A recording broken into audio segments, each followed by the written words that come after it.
dùn nílé tiwa. Gbọ̀ngàn rẹ̀ yóò gba orúkọ ayé ògbọ́ pẹ̀lú. Oore ọ̀fẹ́ ṣá ní gbẹ́kẹ̀lé mi. Jésù kò fún aráyé, ó kú fún mi pẹ̀lú. Oore ọ̀fẹ́ ṣá ní gbẹ́kẹ̀lé mi. Jésù kò fún aráyé, ó kú fún mi pẹ̀lú.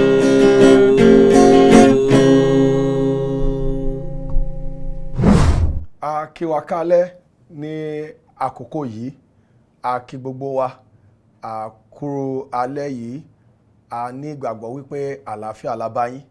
A dúpẹ́ tí ẹ̀ ń wò wá, a dúpẹ́ tí ẹ̀ ń fi ètò yìí sọ́kàn, oore ọ̀fẹ́ fún ìyípadà ní ọ̀sọ̀ọ̀sẹ̀. Inú wa ń dùn láti gbọ́ láti ọ̀dọ̀ yín. A tún fẹ́ rọ̀ yín, a fẹ́ mọ gbogbo ibi táwọn èèyàn ti ń láǹfààní láti wò wá.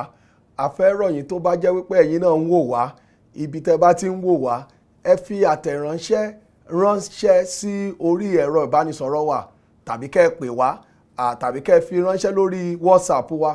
Ẹ pe nọ́mbà yìí 0816 208 1344 0816 208 1344 tàbí 0708 242 8527. WhatsApp nọ́mbà wa gangan nu 0708 242 8527 tàbí 0705 530 7492. Inú wo dùn láti gbọ́ látọ̀dọ̀ yín. A fẹ́ mọ gbogbo àdúgbò tẹ́ ti ń wò wá nílùú Kwara bí bó bá sì jẹ́ pé yín ń wò wá ní ìta Kwara. A fẹ́ mọ̀, inú wo dùn láti gbọ́ láti ọ̀dọ̀ yín. Ọlọ́run yóò mọ bùkún wa. Láṣálẹ́ yìí a tún ti dé pẹ̀lú òtítọ́ ọ̀rọ̀ Ọlọ́run bá a ṣe mọ́ mú wá. Nígbà tá a bẹ̀rẹ̀ a sọ pé òtítọ́ ọ̀rọ̀ Ọlọ́run pọ́nbélé náà la fẹ́ mọ́ mú wá. Òun náà la sì tẹ̀síwájú. Orúkọ tèmi ni oníwàásù Samuel Tèmítọ́pẹ́ Àkàndé láti inú ìjọ Faith Baptist Church ní Ògbómọ̀ṣọ́ Stadium area nílùú Ògbómọ̀ṣọ́. Tẹ́ ẹ bá fẹ́ bẹ̀ wá wò, ẹ kàn pé kánú àwọn nọ́mbà yẹn, wọn á darí yín bí ẹ ṣe dé ọ̀dọ̀ wa. Tẹ́ ẹ bá sì ní ìbéèrè kí ìbéèrè kankan, ẹ pè wá, Ọlọ́run yóò ràn wá lọ́wọ́. Láṣálẹ́ yìí mo fẹ́ ká gbé ọ̀rọ̀ Ọlọ́run yẹ̀ wò bá a ṣe máa ń ṣe ní alalẹ́. Mo fẹ́ rọ̀ wá, tó bá jẹ́ wípé ẹ wà lábẹ́ ètò tẹ́ẹ̀sì lè ṣe léyìí fún mi, yóò jẹ́ ìbùkún fún yín, yóò sì jẹ́ ìbùkún fún mi. Ẹ jọ̀ọ́ ẹ lọ gbé bíbélì yín níbikíbi tẹ́ bá wà, ẹ gbé síwájú kájọ wò ó nínú ọ̀rọ̀ Ọlọ́run. Bá a bá ṣe jọ ń gbé ọ̀rọ̀ Ọlọ́run yẹ̀ wò ni yóò mọ ràn wá lọ́wọ́. Bíbélì jẹ́ kó yé wa pé ìgbàgbọ́ wá nípa gbígbọ́ ọ̀rọ̀ Ọlọ́run. Bẹ́ẹ̀ bá ṣe ń gbé ọ̀rọ̀ Ọlọ́run yẹ̀ wò, tẹ́yin náà ń kà á fúnra yín, tẹ́ ẹ rí pé òótọ́ mọ̀ ní eléyìí rí báyìí, yóò lè ran ìgbàgbọ́ yín lọ́wọ́ láti lè múlẹ̀ sí i. Láṣálẹ́ yìí mo fẹ́ ká ṣí Bíbélì wa sí ìwé Pétérù kejì, ìwé ẹ̀písítélì kejì ti Pétérù. Ẹ jẹ́ ká wo orí kìíní á kà ní àti ẹsẹ̀ kẹẹ̀ẹ́dógún títí dé ìkọkànlélógún. Ìwé ẹ̀písítélì ti Pétérù orí kìíní láti ẹsẹ̀ ìkẹrìndínlógún títí dé ìkọkànlélógún. Bíbélì sọ fún wa wípé nítorí kìí ṣe bí ẹni tí ń tọ ìtàn asán lẹ́yìn tí a fi ọgbọ́nkọ́gbọ́n là sílẹ̀ ni àwa ń fi agbára àti wíwá Jésù Kristi Olúwa hàn yín, ṣùgbọ́n ẹlẹ́rìí ọlá ńlá rẹ̀ ni àwa ń ṣe, nítorí tí ó gba ọlá òun ògo láti ọ̀dọ̀ Ọlọ́run Bàbá nígbàtí irú ohun nì fọ̀ sí láti inú ògo ńlá wá pé èyí ni àyànfẹ́ ọmọ mi, ẹni tí inú mi dùn sí jọjọ. Ohun yìí tí ó ti ọ̀run wá ni àwa sì gbọ́ nígbàtí àwa ń bẹ pẹ̀lú rẹ̀ lórí òkè mímọ́ náà. Àwa sì ní ọ̀rọ̀ àsọtẹ́lẹ̀ tí ó fẹsẹ̀ múlẹ̀ jù bẹ́ẹ̀ lọ, èyí tí ó yẹ kí ẹ kíyèsí bí fìtílà tí ń tàn ní ibi òkùnkùn títí ilẹ̀ yóò fi mọ́, tí ìràwọ̀ òwúrọ̀ yóò sì yọ ní ọkàn yín. Kí ẹ kọ́ mọ èyí pé kò sí ọ̀kan nínú àsọtẹ́lẹ̀ inú ìwé mímọ́ tí ó ní ìtumọ̀ ìkọ̀kọ̀, nítorí àsọtẹ́lẹ̀ kan kò ti pa ìfẹ́ ènìyàn wá rí, ṣùgbọ́n àwọn ènìyàn ń sọ̀rọ̀ láti ọ̀dọ̀ Ọlọ́run bí a ti ń darí wọn láti ọwọ́ ẹ̀mí mímọ́ wá. Kí Ọlọ́run kó bùkún kíka ọ̀rọ̀ rẹ̀. Láṣálẹ̀ yìí mo fẹ́ ká gbé ọ̀rọ̀ Ọlọ́run yẹ̀ wò. Nígbà tí a mọ̀ wo in tí mo pe àkọ́rí rẹ̀ ní kì í ṣe ìtàn asán. Kì í ṣe ìtàn asán. Mo mú àkórí yìí jáde nínú ẹsẹ̀ 16. Ó ní nítorí kì í ṣe bí ẹni tí ń tọ ìtàn asán lẹ́yìn. Kì í ṣe ìtàn asán. Ẹ jẹ́ ká gbàdúrà. Bàbá, a gbàdúrà pé kẹ́ ẹ bùkún wa ní àṣálẹ́ yìí, pé kẹ́ ẹ fi ọ̀rọ̀ yín bọ́ wa, kẹ́ ẹ sì ṣí wa níyè sí òtítọ́ yín. Ògo ni fún orúkọ yín, ní orúkọ Jésù Olúwa wa. Àmín. Lọ́pọ̀lọpọ̀ ọgbà tí ọdún bá ń lọ sópin ìgbà mìíràn, ẹ rí oríṣiríṣi àtẹ̀jáde láti ìlú aláwọ̀ funfun ni, láti ìlú wa níbí yìí aláwọ̀ dúdú, láti ilẹ̀ wa ń bí lọ́tún lósì. Oríṣiríṣi àtẹ̀jáde ló máa ń wá síta, bóyá tọdún bá ń lọ sópin ni, tàbí tí ètò ọdún kan bá ń bọ̀ tó ní í ṣe pẹ̀lú onígbàgbọ́. Ẹ rí bóyá bí a ṣe ń wò ó tá à ń fojú sọ́nà tí ọdún àjíǹde ti ń súnmọ́ báyìí, tó ti ń súnmọ́ wa tó kù díẹ̀ yìí. Ẹ rí pé oríṣiríṣi àtẹ̀jáde ló máa ń jáde. Tí wọ́n bá sọ, wọ́n lè ní ẹni tí wọ́n pè ní Jésù kò rí báyìí. Wọ́n lè sọ wípé Bíbélì ò jẹun tó yẹ kó jẹ́. Wọ́n lè sọ tọ̀tún, wọ́n lè sọ tòsì. Oríṣiríṣi àtẹ̀jáde òun ni wọ́n máa ń fi síta báyìí, tó sì jẹ́ pé lọ́pọ̀lọpọ̀ gbà fún ẹni tí ò bá ní ìgbàgbọ́, tí ò mọ ohun tó gbà, àbí tí ò tiẹ̀ tí ì gbà nǹkan kan, yóò mọ̀ wò pé a jẹ́ pé irọ́ ni àwọn èèyàn yìí ń pa. Ẹnìkan ti sọ báyìí pé irọ́ ni wọ́n ń pa o, mọ́ ṣe báyìí o, mọ́ gba Jésù o, mọ́ mọ Jésù o, mọ́ súnmọ́ Jésù, mọ́ súnmọ́ Bíbélì o. Ẹnìkan ti sọ bẹ́ẹ̀. Oríṣiríṣi bẹ́ẹ̀ ló máa ń jáde. Ṣùgbọ́n lónìí mo fẹ́ ká jọ wo ọ̀rọ̀ Ọlọ́run ní tí Bíbélì sọ nípa in tá à ń pè ní ìgbàgbọ́ wa tá a gbàgbọ́ gan. Fáwọn tá a bá ti gbàgbọ́, fáwọn tá a bá ti gbàgbọ́, kí ni Bíbélì sọ nípa in tá a gbàgbọ́? Bíbélì jẹ́ ká yé wa níbi tá a kọ́kọ́ ti bẹ̀rẹ̀ yẹn. Ó ní kì í ṣe ìtàn asán. Kì í ṣe ìtàn asán. Mo fẹ́ sọ fún wa láṣálẹ́ yìí, àwa sórí móhùnmáwòrán láti wá gbowó ọrẹ. Àwa lórí móhùnmáwòrán láti sọ gbà wá jẹ́ ká ṣe nǹkan báyìí fún ọ, ó sì rí pé nǹkan báyìí ṣẹlẹ̀ kó lè rántí wa. Kìí ṣe pa wá sórí móhùnmáwòrán láti wá mú owó pé kákan máa fọ́n dànù.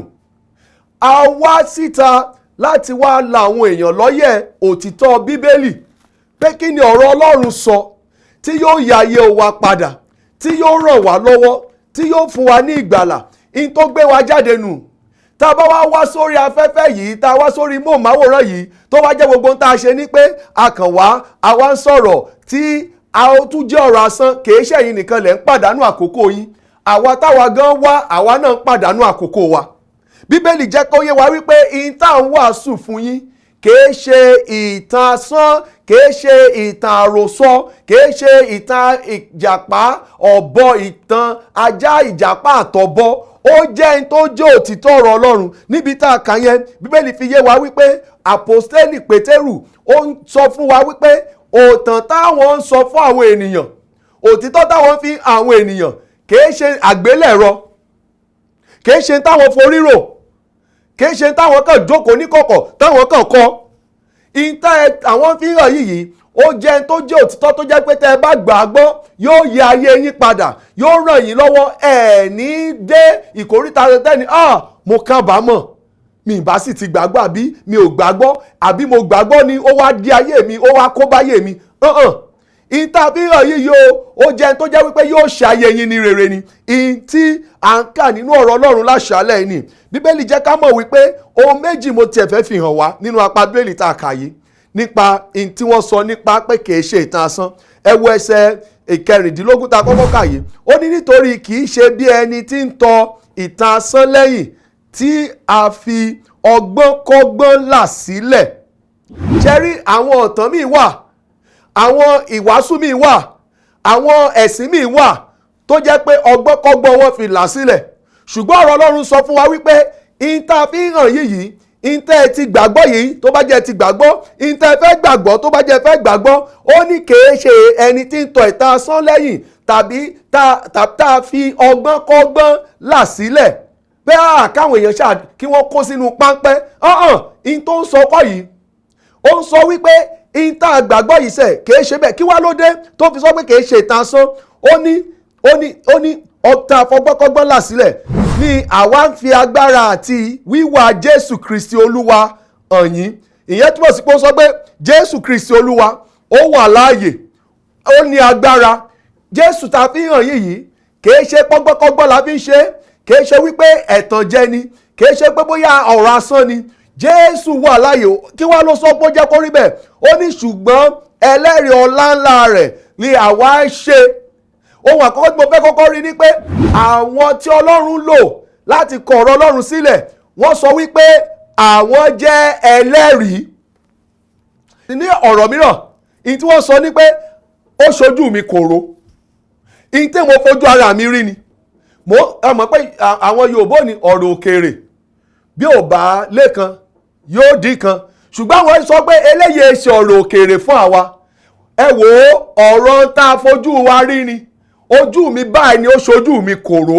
Kí ló ṣojú wọn kòró? Wọ́n láwọn rí gbogbo tí ọ̀rọ̀ Ọlọ́run sọ nípa Jésù Kristi. Àwọn mọ̀ pé Bíbélì sọ nípa Jésù wípé ó jẹ́ ẹni tó jẹ́. Bíbélì sọ nípa ẹsẹ̀ ìkẹtàdínlógún. Wọ́n sọ pé nítorí ó gba ọlá ohun ògo láti ọ̀dọ̀ Ọlọ́run Bàbá. Ìyẹn túmọ̀ sí pé wọ́n mọ̀ pé ọmọ Ọlọ́run ni Jésù ṣe. Wọ́n ló gba ọlá òun ògo láti ọ̀dọ̀ Ọlọ́run Bàbá. Ó jẹ́ ẹni tó yẹ kó jẹ́ lóòótọ́. Ẹ jẹ́ sọ fún wa lálẹ́ yìí, mọ́ gbọ́n tó wù káwọn èèyàn ti lè sọ nípa Jésù. Mo ń sọ fún wa gẹ́gẹ́ bí ọ̀rọ̀ Ọlọ́run ti sọ. Bíbélì jẹ́ ká mọ̀ wípé Jésù jẹ́ ọ̀nà sí ìyè. Ó ní gbogbo agbára. Ó jẹ́ ọmọ Ọlọ́run. Ó ní gbogbo agbára. Ó lè gbà ọ́ là. Àwọn àpọ́sítélì sọ wípé ó jẹ́ ń ta fojú rí fúnra wa. Táwọn agẹ́ lè sọ pé òtítọ́ leléyìí o, kìí ṣe ìtàn àròsọ, kìí ṣe pé nìkan ló pè wá jókòó tó ní oya ẹ̀sọ́ báyìí, kìí ṣe pé nìkan ló ní ẹ̀kọ́ báyìí. Ìtàwọn agẹ́ fojú ara wa rí ni, ó ṣojú wa kòró. Pé Jésù jẹ́ olùgbàlà. Wọ́n ní ẹ̀jẹ̀ ka ẹsẹ̀ kẹtàdínlógún yẹn tán. Ó ní nítorí ó gba ọlá ńlá òun ògo láti ọ̀dọ̀ Ọlọ́run Bàbá, nígbà tí irú ohun nì fọ̀ sí láti inú ògo ńlá wá pé èyí ni àyànfẹ́ ọmọ mi, ẹni tí inú mi dùn sí jọjọ. Ṣé ti rí pé wọ́n sọ pé àwọn fetí ara wọn gbọ́, àwọn fojú ara wọn rí, wọ́n jẹ́ ẹlẹ́rìí. Tá a fi ń lọ̀ yín láṣálẹ́ yìí, níbikíbi tẹ́ bá ti ń wò mí láṣálẹ́ yìí, níbikíbi tẹ́ bá ti ń gbọ́ mi, kìí ṣe ìtàn àròsọ, kìí ṣe tá a jókòó tá a wò pé àwa náà oore ọ̀fẹ́ fún yípadà ẹjá lọ tàwọn èèyàn jẹ. Kò sí tá a fẹ́ gbà lọ́dọ̀ yín tá a fi ń ṣe làálàá yìí bí kò ṣe wípé kẹ́yìn náà ní ìdánilójú pé ẹ mọ Jésù gẹ́gẹ́ bí olùgbàlà yín. Bíbélì ló ní ká lọ káàkiri gbogbo àgbáyé, ká kéde ìyìn rere, ká sọ fún àwọn ènìyàn pa ìgbàlà tó wà nínú rẹ̀, ká má bàa jẹ̀bi yín. In tó fi mú wa jáde nìyí. We don't want to have blood in our hands. We want to tell you the truth. That Jesus came to die for your sin, and if you accept him, you have eternal life. Pé Jésù wá láti kú torí ẹ̀ṣẹ̀ yín, ẹnikẹ́ni tó bá sì gbàgbọ́ yóò ní iye àìnípẹ̀kun. Ìdí tó ṣe wára ṣe jáde wá nìyí. Kìí ṣe ìtàn àròsọ, kìí ṣe ìtàn àgbélẹ̀rọ. Ohun ẹ̀kejì tí wọ́n tún fi yé wa ni. Àkọ́kọ́ wọ́n ní kéètì ẹ ti ẹ̀jẹ̀ sáré sọ eléyìí. Nígbà tí Jésù jí dìde, Bíbélì jẹ́ ká yé wa wípé ọ̀pọ̀lọpọ̀ àwọn ènìyàn lórí. Nínú ìwé Kọ́ríńtì orí 15 ẹsẹ̀ 6 sí 7, Bíbélì jẹ́ ká wí ó jẹ́ kó yé wa pé lẹ́yìn èyí ni ó farahàn àwọn ará tí ó ju 500 lọ lẹ́ẹ̀kan náà. Ṣé ń gbọ́? Àwọn tó rí Jésù nígbà tó jí dìde, àwọn tó ju 500 lọ, over 500 people saw him. Kìí ṣe àwọn ọmọ ẹ̀yìn nìkan lórí. Bíbélì fẹ́ lè yé wa pé over 500 àìmọye àwọn tó jẹ́ wípé wọn mọ Jésù gẹ́gẹ́ bí olùgbàlà wọn táwọn náà rí. Ẹjẹ̀ nǹkan tán ó ní lẹ́ẹ̀kan náà apá kan tí ó pọ̀ jù nínú wọn wà títí fi di ìsinsìnyí. In tó ń sọ ní pé àwọn díẹ̀ nínú wọn wọ́n sì wà láàyè ní àkókò tá à ń kọ ọ̀rọ̀ Ọlọ́run yìí sílẹ̀. àwọn díẹ̀ nu wọn wọ́n wà láàyè tẹ́lẹ̀ ṣe mọ̀ pé tí èèyàn bá tiẹ̀ ń parọ́ wọ́n ní fẹ́ni tó ń parọ́ ò bá mọ̀ ẹni tí wọ́n parọ́ fún ó mọ̀ ìyẹn túmọ̀ sí pé bá a ṣe ń kọ̀ ọ̀rọ̀ Ọlọ́run ló pé àbí wọn ní já wọn irọ́ wọn ń pa Jésù wo tó jẹ́ pé eegun rẹ̀ gan-an àwa ń bẹ̀ gbà tó jẹrà wọn lè sọ Bíbélì sọ pé apá kan nù àwọn tó rí Jésù gbé jí dìde ó ní wọ́n wà títí dìsìn ṣùgbọ́n àwọn díẹ̀ ti sùn lẹ́yìn èyí ni ó farahàn Jákọ́bù lẹ́yìn náà fún gbogbo àwọn àpòsẹ́lì àwọn ará àtagẹ́ ti kọ́kọ́ rí Jésù kó tó dípò àwọn àpòsẹ́lì rí Bíbélì fìdí rẹ̀ múlẹ̀ nínú ìwé Kọ́ríńtì kínní orí 15 ẹsẹ̀ 6 àti 7 kìí ṣe ìtàn àròsọ eléyìí jẹ́ òtítọ́ eléyìí jẹ́ pé in tó jẹ́ pé tó o bá gbàgbọ́ o ò lè ní ìyà nípẹ̀kun tó o bá gbàgbọ́ ẹ mọ̀ jẹ́ ń tàn wá ó kábàámọ̀ o pé mi ìbá sì ti gba Jésù gẹ́gẹ́ bí olùgbàlà mi kìí ṣètò àròsọ ohun ẹ̀kejì ohun àkọ́kọ́ tí wọ́n kọ́kọ́ fi múlẹ̀ fún wa ní pé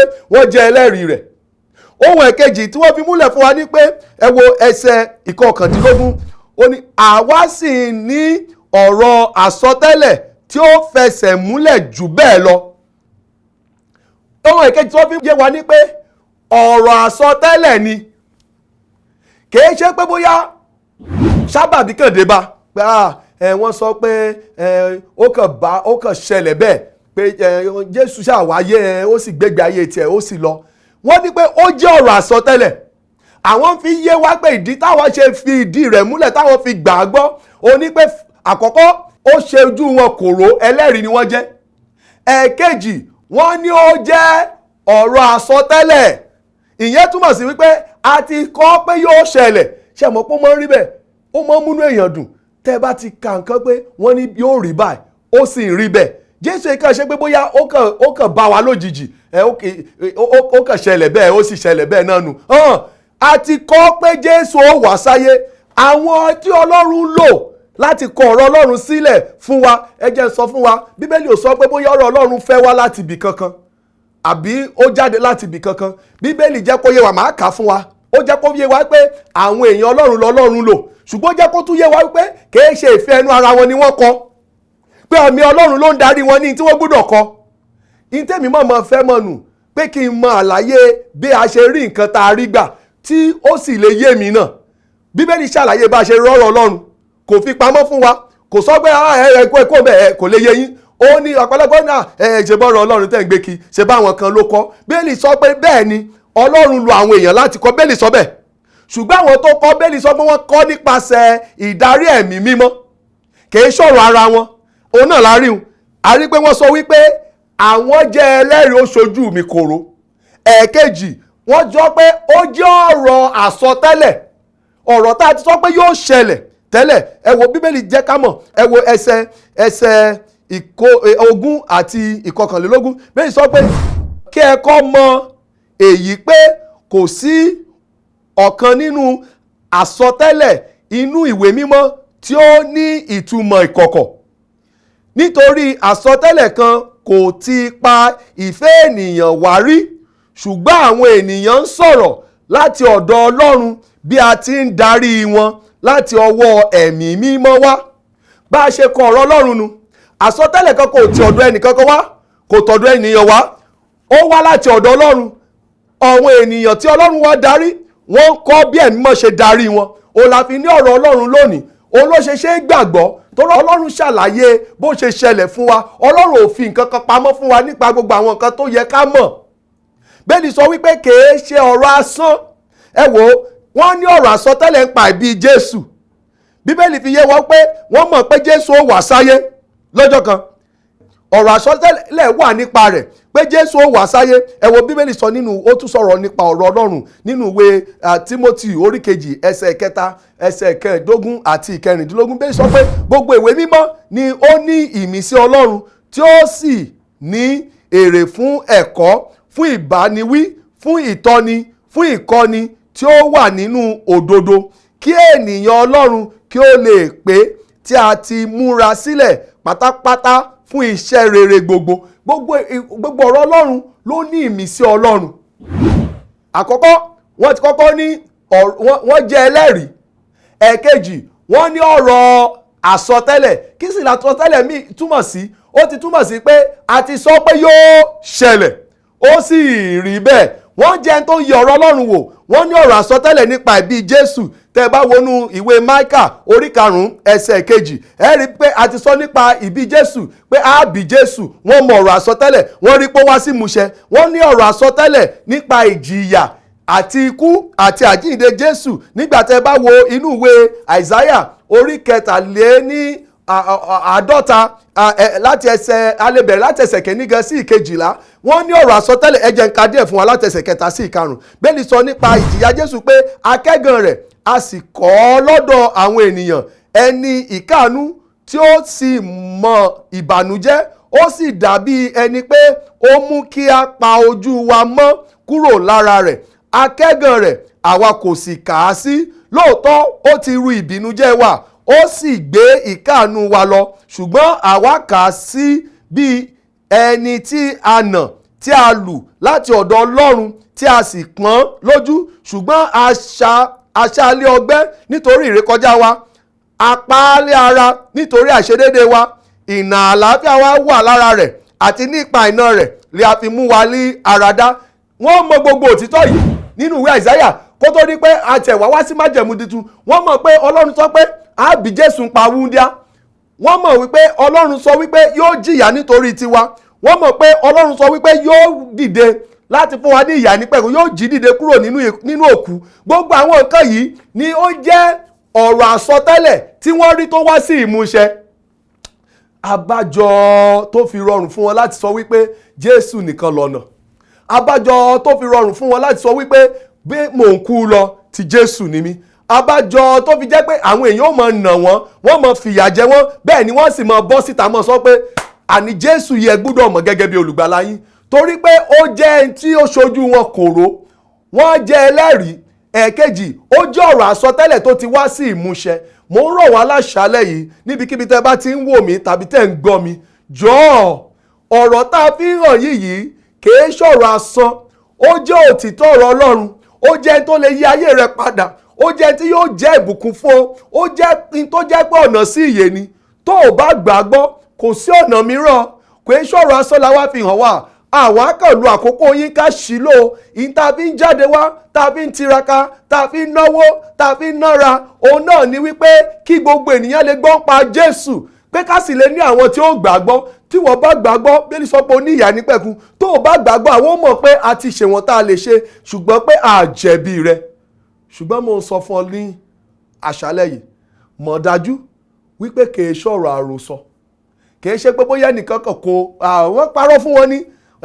Wọ́n má jẹ́ wọ́n tàn yín jẹ, irọ́ wọn ń pa, kò sí nǹkan kan, kò sẹ́ni kankan tó lè gbẹ́ ẹni kankan là. Bíbélì sọ wípé kò í ṣọ̀rọ̀ asán. Jésù wá sáyé láti kú nítorí ẹ̀ṣẹ̀ wa ni. Tó o bá sì gbàgbọ́, Bíbélì sọ pé o ní ìyà nípẹ̀kun. Bíbélì tiẹ̀ sọ nínú ìwé Jòhánù orí 1 ẹsẹ̀ 12, ó ní iye àwọn tí ó gbà la fi agbára fún láti di ọmọ Ọlọ́run. Ìwọ náà lè gbàgbọ́ kó o lè di ọmọ rẹ̀, kí ìwọ náà lè ní ìdálójú pé tó o bá tiẹ̀ kúrò láyé yìí lọ́jọ́ kan ó ní ìyè àìnípẹ̀kun. Mo ń rọ̀ wá láṣálẹ́ yìí, tí wo bá ti gbàgbọ́, àǹfààní ńláńlá ló ní fún láti mọ̀ pé ẹlẹ́ṣẹ̀ ni ọ́, mọ̀ pé Jésù kú nítorí ẹ̀ṣẹ̀ rẹ, mọ̀ pé kò sí ọ̀nà mìíràn fún ọ. Tó o bá gbàgbọ́ pọ̀run àpáàdì ló tọ́ sí ọ. Bíbélì ló sọ bẹ́ẹ̀. Mo ti fi eléyìí hàn wá ní gbogbo ọ̀pọ̀lọpọ̀ gbà. Kò sọ pé Jésù Olúwa dáríjì mí èmi ẹlẹ́ṣẹ̀, kò gbọ́kàn mi là. Mo gbọ́ gẹ́gẹ́ bí olùgbàlà mi lónìí. Sọ mí dọmọ rẹ. Ìwọ náà ó láǹfààní láti di ọmọ Ọlọ́run. Ó sì lè mọ̀ pé níjọ́ kan tó bá kó láyé yìí ó lọ sọ́run rere. Mo gbàgbọ́ pé a ti gbọ́ ọ̀rọ̀ Ọlọ́run. Mo sì ní ìgbàgbọ́ pé tá a bá fi ọkàn wa sí, tá a yẹ̀ wò, àwa náà mọ̀ pé kì í ṣọ̀rọ̀ asán. Mo gbàdúrà pé kí Ọlọ́run lo ọ̀rọ̀ rẹ̀ nínú ọkàn wa ní orúkọ Jésù. Bàbá, dúpẹ́ lọ́wọ́ yín fún àǹfààní tẹ́ fún wa. Ẹ ràn wá lọ́wọ́ láti gba òtítọ́ yín gbọ́ sí. Ẹ ràn wá lọ́wọ́ láti fẹ́ mọ̀ sí. Ògo àtọlá ni fún orúkọ yín, Jésù Olúwa wa. Tẹ́ ẹ bá fẹ́ bá wa sọ̀rọ̀, mo ti sọ níbẹ̀rẹ̀ náà, ẹ jọ̀ọ́ ẹ pè wá sórí nọ́mbà yìí 0816 208 1344 0816 208 1344 tàbí 0708 242 8527. WhatsApp nọ́mbà wa nìyẹn 0708 242 8527 tàbí 0705 530 7492. inú wo dùn láti gbọ́ látọ̀dọ̀ yín. Àlàáfíà fún yín. Adùn nílé tiwa gbọ̀ngàn rẹ̀ yóò gba ọ̀run kan ayé ò gbọ́ pẹ̀lú oore ọ̀fẹ́ ṣá ní gbẹ́kẹ̀lé mi. Jésù kú fún aráyé ó kú fún mi pẹ̀lú. Oore ọ̀fẹ́ ṣá ní gbẹ́kẹ̀lé ni. Jésù kú